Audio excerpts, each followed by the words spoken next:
Salut et très bonne année à tous. Aujourd'hui je vous propose de mettre le doré à l'honneur puisqu'on va parler du peintre autrichien Gustav Klimt.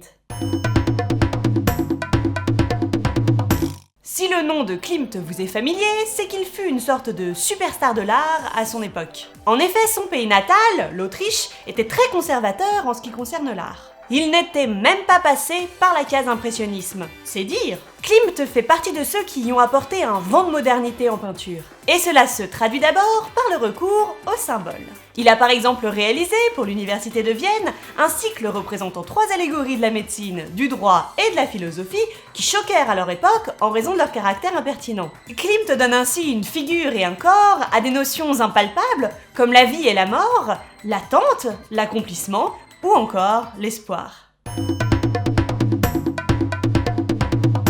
Les allégories de Klimt sont donc des figures qui représentent des concepts abstraits. Mais ce mélange entre figuratif et abstraction ne se retrouve pas que dans ses thèmes, car Klimt adore les faire cohabiter. Dans son tableau le plus célèbre, Le baiser, c'est particulièrement flagrant. Tandis que les visages et les mains sont traités de manière réaliste et très détaillée, les éléments formant le décor et les vêtements sont quasiment tous abstraits. Jusqu'aux feuilles, qui sont souvent réduites à de simples triangles.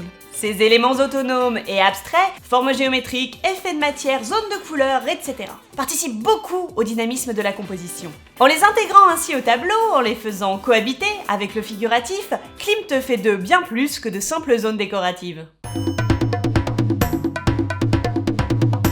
Le style qu'élabora Klimt, surtout dans sa période dorée, est très personnel et rend le peintre assez aisé à identifier. Ce qui est une bonne nouvelle pour le quiz.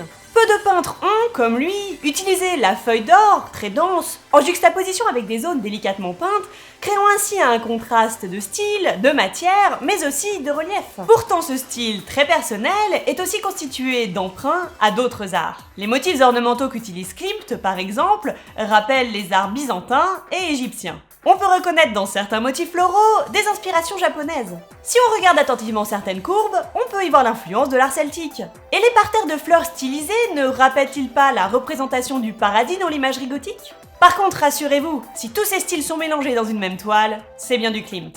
Et voilà qui devrait vous aider à mieux identifier et comprendre le style de Gustav Klimt. Si la vidéo vous a plu, n'hésitez pas, une fois n'est pas coutume, à la liker, à la partager et à vous abonner. Et voici les résultats du quiz de l'épisode précédent sur Umberto Boccioni.